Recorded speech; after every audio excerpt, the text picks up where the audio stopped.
Hello, അപ്പോൾ ഇന്ന് ഞാൻ വന്നിട്ടുള്ളത് ഈ പ്ലമ്മിൻ്റെ സെറാസൻസ് മിൽക്കി ടോണോ വിത്ത് ഏഷ്ലാൻഡ് NMF 1% എന്ന് പറഞ്ഞിട്ടുള്ള ടോണറിൻ്റെ റിവ്യൂ പറയാനാണ് കേട്ടോ. For normal to dry skin എന്നാണ് ഇതിൽ കൊടുത്തിട്ടുള്ളത്. അപ്പോൾ ഞാനിത് വാങ്ങിച്ചിട്ട് ഏകദേശം ഒരു മാസമായി. ഒരു ബൈ വൺ ഗെറ്റ് വൺ ഓഫറിൽ വാങ്ങിച്ചതായിരുന്നു കേട്ടത്. സംഭവം ഇത് പ്ലമ്മിൻ്റെ ന്യൂ ഒരു പ്രൊഡക്റ്റാണ്.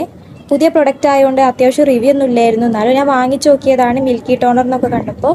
അപ്പോൾ ഇത് ഞാൻ ഒരു മാസമായിട്ട് ഇപ്പോൾ യൂസ് ചെയ്യുന്നുണ്ട്. അപ്പോൾ ഇത് യൂസ് ചെയ്തിട്ട് എനിക്ക് തോന്നിയിട്ടുള്ളതെന്ന് പറഞ്ഞാൽ അത്യാവശ്യം റിസൾട്ട് ഉണ്ട് കേട്ടോ. ഈ ഒരു മാസം കൊണ്ട് അത്യാവശ്യം ഒരു സ്കിന്നിനൊരു ഹൈഡ്രേഷൻ അങ്ങനത്തെ ഒരു ഇതുണ്ട്. ഞാൻ നൈറ്റാണ് ടോണർ യൂസ് ചെയ്യാറുള്ളത്, രാവിലെ യൂസ് ചെയ്യാറില്ല.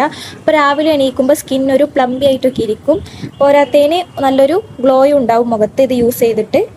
നല്ല ഡ്രൈ സ്കിന്നുള്ളവർക്കൊക്കെ ഇത് നല്ലോണം ഉപയോഗിക്കാൻ പറ്റിയ ഒരു അടിപൊളി പ്രൊഡക്റ്റാണ്. കാരണം നമ്മളെ സ്കിൻ എപ്പോഴും ഡ്രൈ ആയിട്ടാണ് ഇരിക്കുക. അപ്പോൾ ഇത് യൂസ് ചെയ്താൽ ആ ഡ്രൈനെസ് ഒക്കെ ഒന്ന് മാറി ഒന്ന് ഹൈഡ്രേറ്റ് ആയിട്ടിരിക്കും. അപ്പോൾ ഇത് നൈറ്റ് യൂസ് ചെയ്യുന്നതായിരിക്കും കൂടുതൽ ബെറ്റർ കേട്ടോ. ഇത് 100 ml 549 ആണ് വരുന്നത്. പക്ഷേ ഇതിൻ്റെ 50 ml ഉണ്ട്. അപ്പോൾ അത് വാങ്ങി യൂസ് ചെയ്ത് നോക്കാം. ഡ്രൈ ടു നോർമൽ സ്കിന്നുള്ളവർക്കാട്ടോ നല്ലത്. എൻ്റെ നോർമൽ സ്കിന്നാണ്. സോ എനിക്കിത് ഉപകാരപ്പെട്ടിട്ടുണ്ട്. അപ്പോൾ ഇത്രേ ഉള്ളൂ. അടുത്ത വീഡിയോയിൽ കാണാം. ടാറ്റാ.